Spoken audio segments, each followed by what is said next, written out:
MSNBC. Well, it is game on as the GOP presidential hopefuls battle it out in Iowa. The Republican National Committee is going after President Obama. The RNC communications director sent reporters this memo, quote, "Our messaging strategy is simple. Talk about the Obama record. The Democrats won't, but we'll be happy to." Joining me now from Des Moines, Iowa, R.T. Rybak, mayor of Minneapolis and vice chair of the Democratic National Committee. Mr. Mayor, good morning. Good morning. I can't wait to talk about President Obama's record. Well, I mean, the RNC is suggesting this, that President Obama has made their case for them because the economy is still struggling. Is it going to be difficult for Obama to run on his record? Here's the record. 4 years ago, the president took office. We were hemorrhaging 700,000 jobs a month. We were stuck in a war in Iraq that was unfocused. Bin Laden was running all over. We had health care costs out of control. Greatest economic catastrophe since the Depression. The president took over. He led us to 21 straight months of private sector job growth. He got us out of the war in Iraq and got Bin Laden. He took on the third rail of American politics in health care reform, and he's been focused on the middle class. From the moment that he took office, the Republican Party said the number one job wasn't to solve any of those problems, but was to try to stop President Obama. In spite of all of that, he got an incredible amount done. Now we need to send him back with a Congress that'll get things done. Well, let's talk a little bit about strategy toward that end, because he obviously isn't staying in the background. He's planning to make a trip to Iowa. There was a big front page story in the New York Times a couple of days ago about how the organization there is being built very strongly. And I think a lot of people thought, why so much time and energy in Iowa for the president when obviously he's unopposed in the caucuses? Explain that. Well, you have to remember how the president got elected, and Iowa had a lot to do with it. It wasn't by running a bunch of negative ads and trashing people. It was by going door to door, looking people in the eye, having them ask tough questions, earning their trust.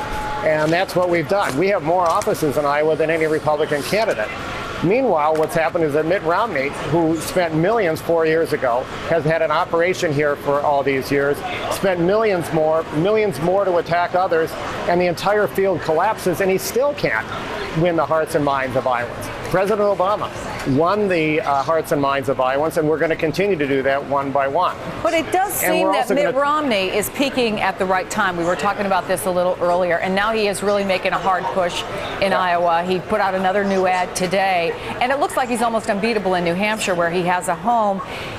He is the candidate, isn't he, who will be toughest for the president to beat? Weren't the Democrats hoping, frankly, that this race would or maybe still will go on a long time, and that the Republicans can beat up on each other a little while longer?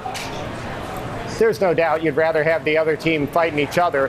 But let's stop and look at this for a second. After all that time and all that money, Mitt Romney is struggling to beat one of the weakest fields in the history of these caucuses. So if you go to a dance and all the other guys collapse, and you're the only guy standing there, and the person over there, the woman still won't dance with you, that doesn't mean you're Casanova. If she finally says, well, nobody else is standing, I'm going to go with you.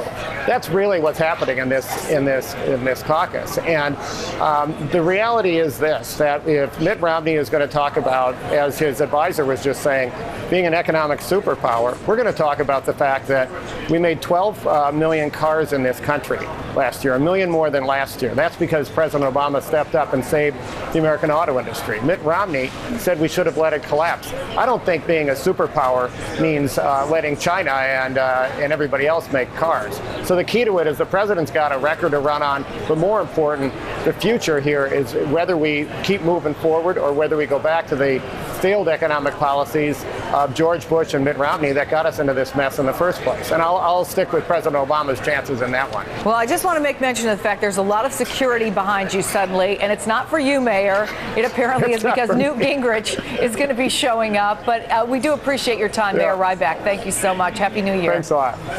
Furious cell phone customers are asking if a